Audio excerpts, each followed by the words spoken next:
농사일에 관심을 갖고 농사를 조금 해봤습니다. 그런데 이제 제 경험이 제 주변에 이제 저희 둘째 아들이 그런 얘기를 해요. 금년에는 비가 너무 많이 내려서 불편하다는 얘기를 해요.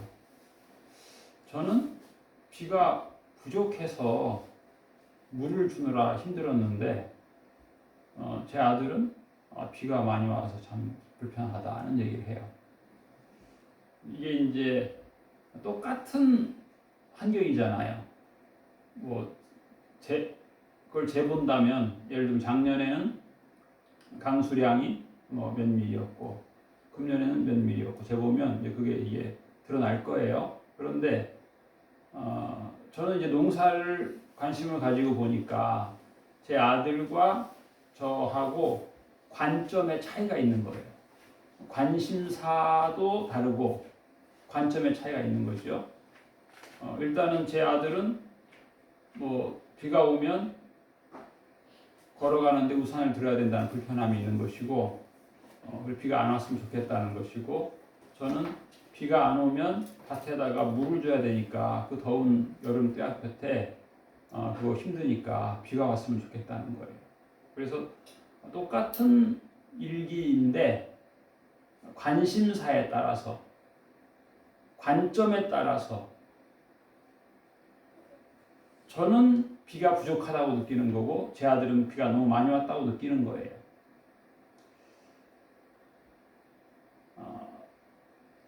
성경에 보면 두 아들 비유가 나옵니다. 두 아들. 여기에서 이제 상징적으로 그 아버지는 하나님처럼 부유한 아버지예요. 재산이 많은 거예요. 제 아들이 그런 얘기 하더라고요. 자기 친구 집이 땅이 한 700평 정도 되는데 상가 길가에 그게 이제 국가에서 수용해서 이제 보상이 되게 되면 그 보상액이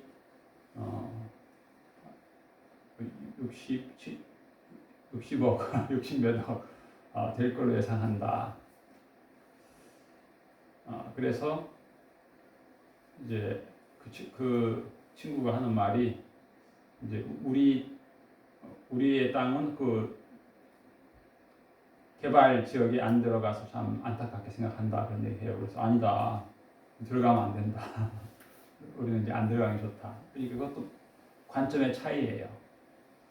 우리는 참 안 들어가는 게 참 하나님 은혜다, 감사하다 생각하는 거고, 또 거기는 이제 수용이 돼서 보상금이 나오는 게 참 또 행운이다 생각하는 거예요. 우리는 그 재개발 지역에 안 들어가는 것이 참 하나님의 은혜다 생각하고 있습니다. 관점에 따라서 생각이 달라요.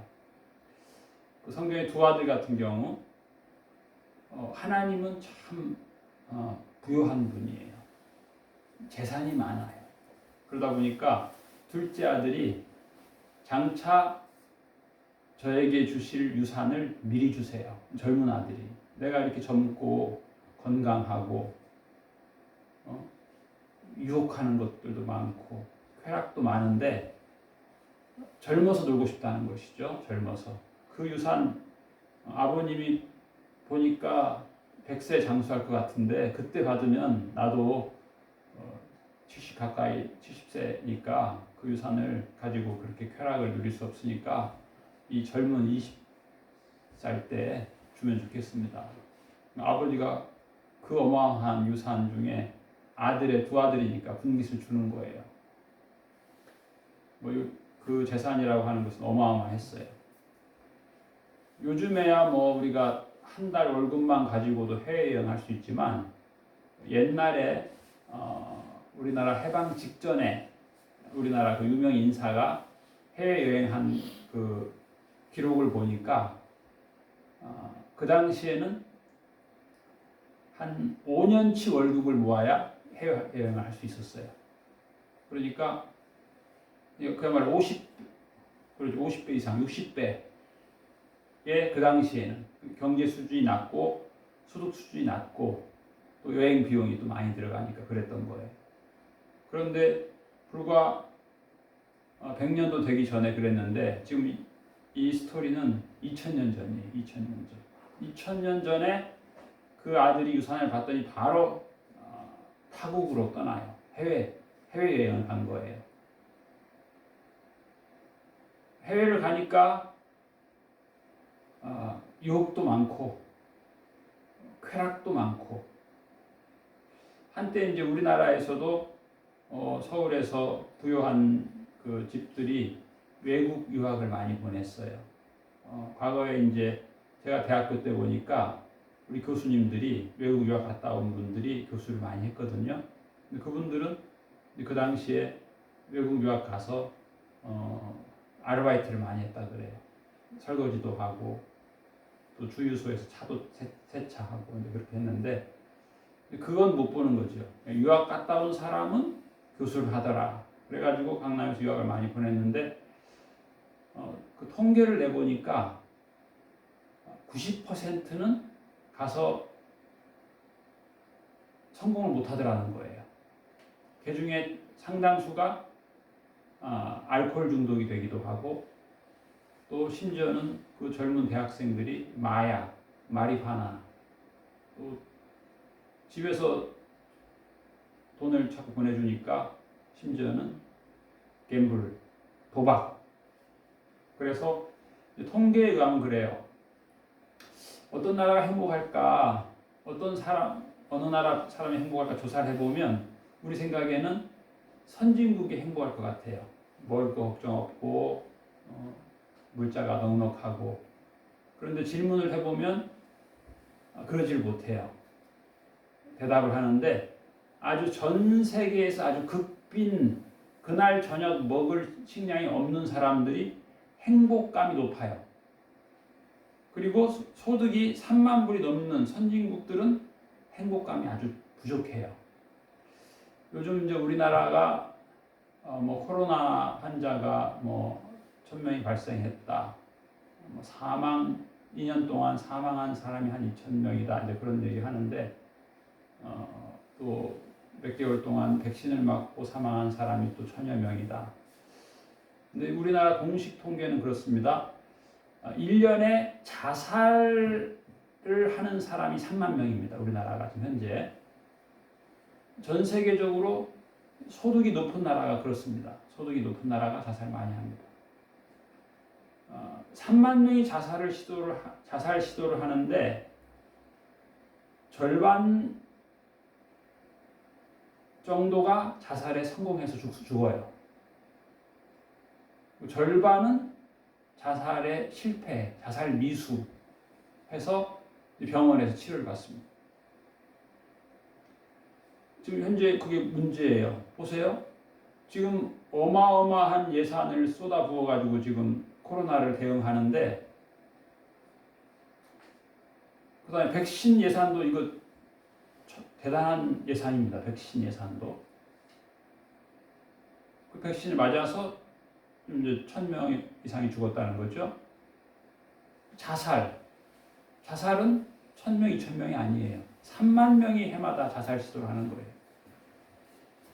그리고 절반이 이 자살을 실패를 해서 자살 미수인데 그 미수인 사람들이 이제 병원에서 치료를 받는 거예요. 그리고 이제 자살 상담가들이 그 통계를 내는 거예요. 그런데 그 통계에 의하면 그런 거예요. 그 자살에 실패를 하고 병원에 누워서 있는 분들 상담을 해보면 그분들이 공통적으로 그렇게 대답을 한다는 거예요. 내가 자살을 한 이유는 이제는 끝장이다. 이제 나를 사랑하는 사람이 없다. 라고 생각을 해서 나에게는 이제 아무것도 없다. 라고 해서 자살을 했는데 병원에 누워서 있다 보니까 자기를 관심을 가지고 병문안을 하고 걱정하고 또 심지어는 눈물을 흘리고 이런 사람 보면서 자기는 과거에 자기를 사랑하는 사람이 없다라고 생각했는데 자살에 실패, 자살 미수해서 병원에서 치료받고 있는데 자기를 사랑하는 사람이 굉장히 많다라고 하는 것을 놀랍다. 이게 공통적이랍니다. 무슨 말인가 하면은 좀 전에도 그런 얘기 했는데 근데 저 같은 경우는 농사를 지으니까 비가 부족하다는 거예요. 농사를 지어야 되는데 비가 부족해서 내가 그 떼약볕에 물을 줘야 되니까 이 비가 하늘에 비를 통해 주는 은혜가 부족하다라고 생각하는 거예요. 그런데 농사를 지을 필요가 없는 제 아들은 우산 안 쓰고 다니도록 비가 안 와야 된다는 거예요. 이게 이제 각자의 관심사고 각자의 관점이에요. 우리가 오늘 본 욥기는 잘 아는 대로 욥의 고난입니다. 욥의 고난이에요. 이게 이제 굉장히 중요하죠. 이제 고난과 형통이라고 하는 주제가 있어요. 고난이 중요하냐, 형통이 중요하냐. 물론 형통이 중요하죠. 그런데 저도 이제 내년이면 60이 되니까 고난도 중요하다는 것을 알게 돼요, 제가. 그게 이제 훈련이에요. 욥과 우리가 나름 인생을 살면서 다양한 수고도 하고 고난도 경험해 봤는데 욥과 비슷한 고난은 아니잖아요. 욥은 어때요? 거부였어요, 거부. 근데 그 재산이 하루아침에 싹 사라졌어요. 도적대들, 태풍, 난리, 재앙을 만나가지고 무일푼이 된 거죠. 그리고 무일푼이 됐어도 어떻게 그래도 가족이 살아있으면 좋은데 가족이 하루아침에 다 죽은, 자녀들이 다 죽은 거예요. 그러니까 부인이 이제 이 신앙을 가질 수가 없죠. 신앙을 버릴 수밖에 없는 거예요. 자기만 버리는 정도가 아니고 남편도 신앙을 버려야 된다라고 생각하는 거예요. 욥의 아내가 하나님을 저주하고 죽어라. 욥은 갈 곳이 없어요. 그래서 욥이 무슨 고백을 합니까? 그가 여기서 그라고 하는 것은 하나님이죠. 그가 왼쪽에서 일하시나 내가 만날 수 없고 그가 오른쪽으로 돌이키나 배울 수 없구나. 이게 그 유명한 욥기 23장 9절 말씀이죠. 그러나 내가 가는 길을 그가 아시나니. 그러나 이 중요한 거예요. 그러나 내가 가는 길을 그가 아시나니. 그가 나를 단련하신 후에는 내가 순금처럼 나오리라. 중요한 거예요. 지금 고난이에요. 근데 욥은 이게 훈련이라는 거예요. 훈련. 고난을 고난으로만 보고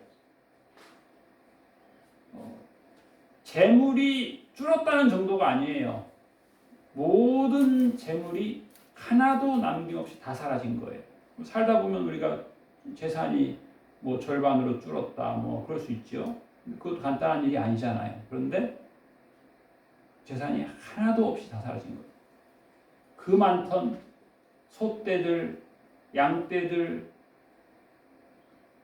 이런 것들이 다 사라진 거예요. 하루아침. 그런데 그게 나를 단련한다는 거예요. 하나님이 나를 하나님이 나를 훈련하신다는 거예요. 훈련. 좀 전에 제가 예로 들은 그 부잣집의 두 아들 중에 하나. 그 아들은 뭐예요? 중요한 건 인생의 행복이고 인생의 쾌락이에요. 그리고 자유예요. 그래서 아버지에게 그 어린 아들이 유산을 미리 달라고 했고, 문제는 이제 어떤 사람은 그래요. 이 집은 온 가족이 탕자다. 어떻게 아들만 탕자가 아니라 아버지도 탕자다. 아니 그런다고 그 뻔한데 그걸 왜 다 주냐. 그 엄청난 재산을, 그 유산을 미리 주면 불보듯 뻔한데 그걸로 유혹에 빠져서, 쾌락에 빠져서, 성경에 나와 있죠. 창녀와 함께 다 날려버렸어요. 다양한 유혹은 다, 다양한 죄악, 다양한 타락을 다 경험하는 거죠. 하나님은 그 아들을 사랑하사 그 돈이 다 사라지고 그 아들이 무일푼이 되게 하시는 거예요. 사랑하사. 그 아들은, 그런데 그 아버지가 뭐라고 말해요? 이 아들은 죽었다가 살아났다 그래요. 그런데 성경을 자세히 보세요. 안 죽었어요. 한 번도 안 죽었어. 그렇잖아요. 옛날에 얼마나 어린아이들이 많이 죽었어요. 유아 사망률. 어렸을 때 많이 죽었어. 그래서 돌잔치 한 이유가 그거예요. 돌까지 안 죽고 살았다. 제 친구 중에는 호적을 1년, 2년 늦게 한 친구들이 있어요. 선배들. 죽을 걸로 생각하고 호적 등록 안 하는 거예요. 그러다 보니까 돌 지나고 해야 되는데 바빠가지고 3살 때 그때 친구 하니까 저는 그냥 친구라고 막 불렀는데 나중에 알고 보니까 자기는 사실 주민등록 번호보다 24개월 더 먹었다. 그렇다고 해서 내가 갑자기 형이라 할 수도 없고.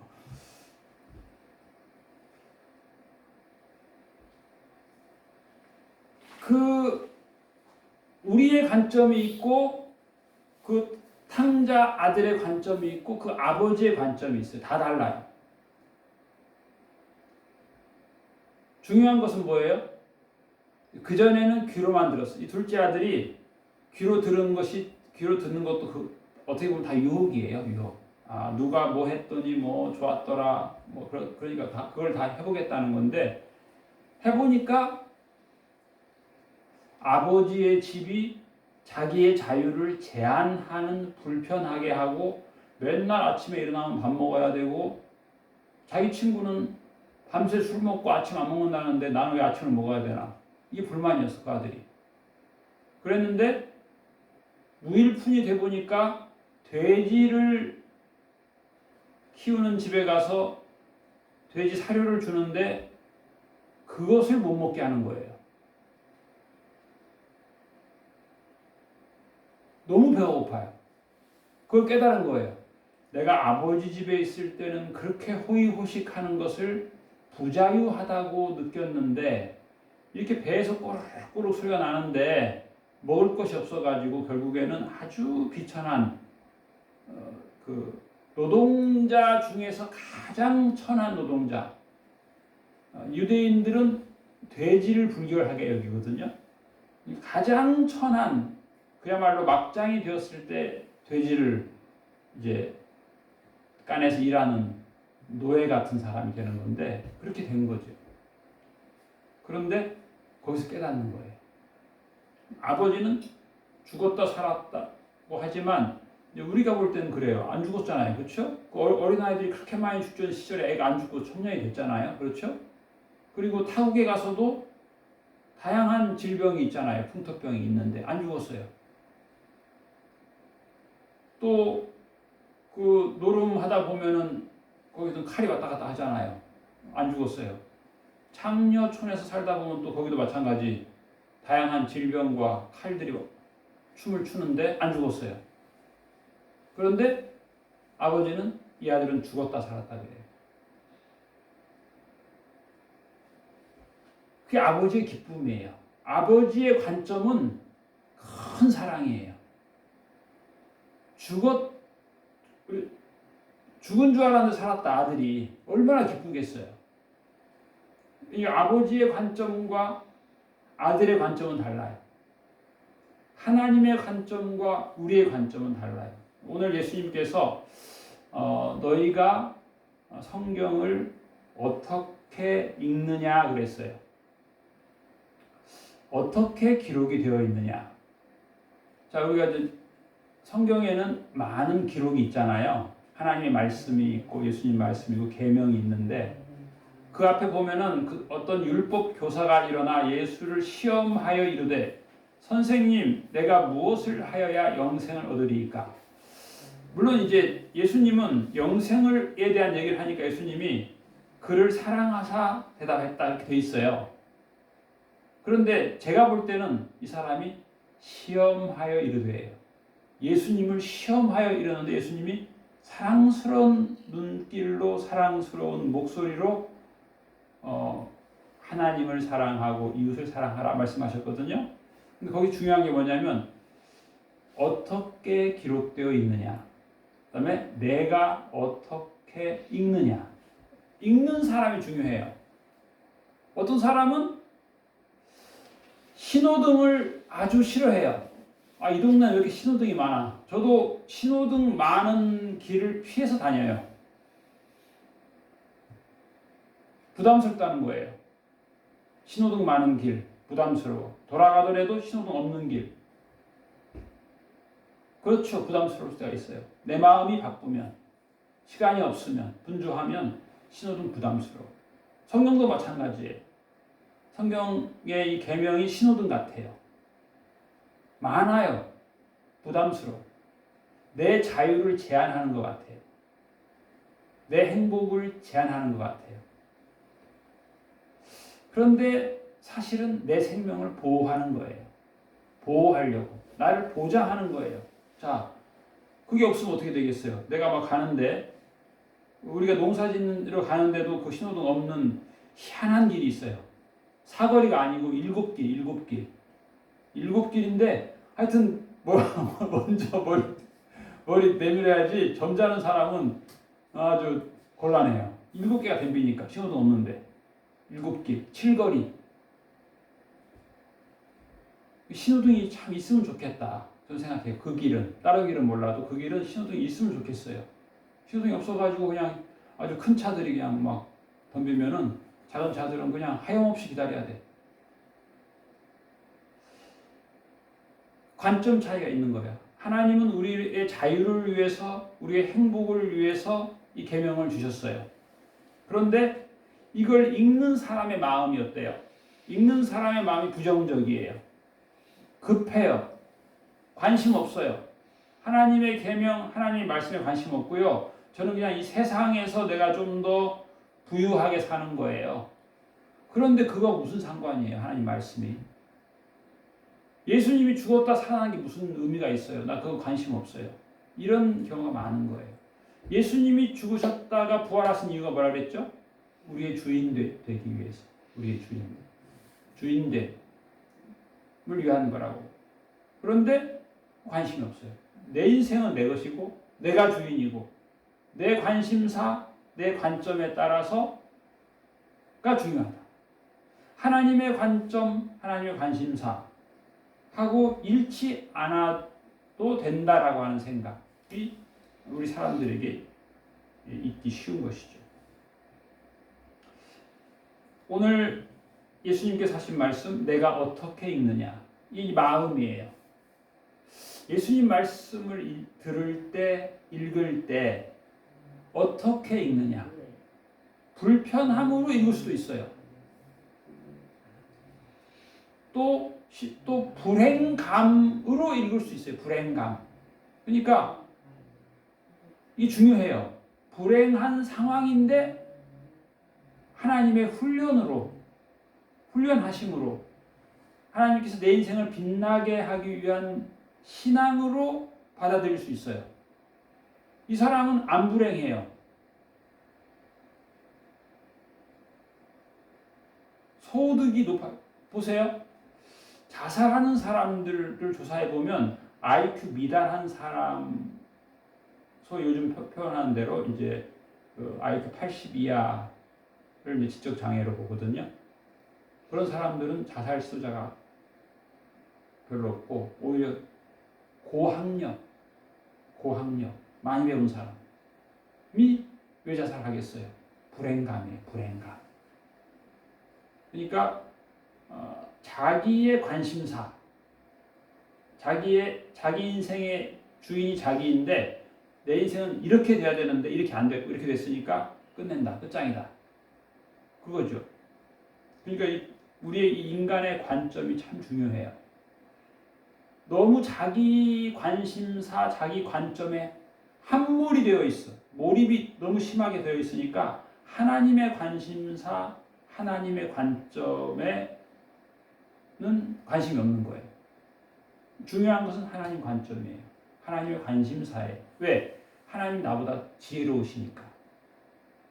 하나님이 나는 지금까지 살아온 내 인생을 내가 다 아는 것 같은데 성경의 욥은 어떻게 보면 가장 지혜로운 사람이에요. 근데 그 지혜로운 욥이 뭐라고 말합니까?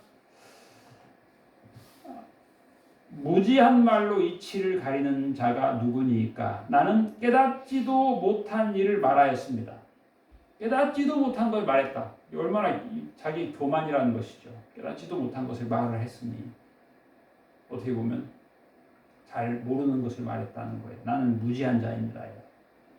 스스로 알 수도 없고 헤아리기도 어려운 일을 말하였습니다. 내가 말하겠사오니 주는 들으시고 내가 주께 묻겠사오니 주여 내게 알게 하옵소서. 이게 중요한 거예요. 하나님 제가 알게 하옵소서. 하나님의 뜻을 알게 하옵소서. 내가 주께 대하여 귀로 듣기만 하였사오나 이제는 눈으로 주를 배웁나이다. 마지막이 중요해요. 그러므로 내가 스스로 거두어 드리고, 이게 무슨 뜻이에요? 그 탕자 둘째 아들이 의기양양했잖아요. 아버지의 집에 사는 것은 의미가 없다. 내 인생이 의미가 있으려면 타국으로 가야 된다. 타국에 갈 때 이 어마어마한 유산을 가지고 타국에 가야 되고, 그러면 나는 성공할 것이다. 나는 행복할 것이다 생각했는데, 이제 그가 제정신을 차리잖아요. 그 많은 교만, 그 많은 자랑, 그 많은 일, 유혹, 쾌락, 죄, 타락 다 해본 다음에 돌이켜요. 아버지 집에는 비천한 품꾼들도 배가 부른데 나는 아버지의 아들로서 타국에서 이렇게 굶어 죽는구나. 자기를 깨달은 거예요. 야, 내가 굶어 죽는다. 이럴 줄 몰랐네. 어떻게 부잣집 아들이 굶어 죽어? 깨달은 거예요, 자기를. 스스로 거두어 드린다는 거예요, 이제는. 그 교만, 자기 주장, 자기 관심, 자기 확신, 이건 거두어 드리는. 그리고 티끌과 재 가운데서 회개하나이다. 그러니까 베드로도 그러고 그러겠죠. 주여 저를 떠나소서 죄인입니다. 하나님을 알게 된 거예요. 자기의 자기의 죄를 알게 된 거예요. 그런 거예요. 하나님을 알게 되면 자기의 허물을 알게 되는 것이죠. 회개하나이다. 귀로만 들었더니 눈으로 주를 봅니다. 이 한 주간 살아갈 때 우리의 그동안의 교만함을 내려놓고 또 우리의 타락한 계획들, 자신감들 예수님 십자가 앞에 내려놓고 이제는 귀만 듣는 것이 아니라 눈으로 하나님을 보는, 그래서 겸손해지는, 회개하는, 아버지의 큰 사랑을 깨닫고 기뻐하는 복된 한 주간 되시기를 주님의 이름으로 축복합니다. 기도하겠습니다.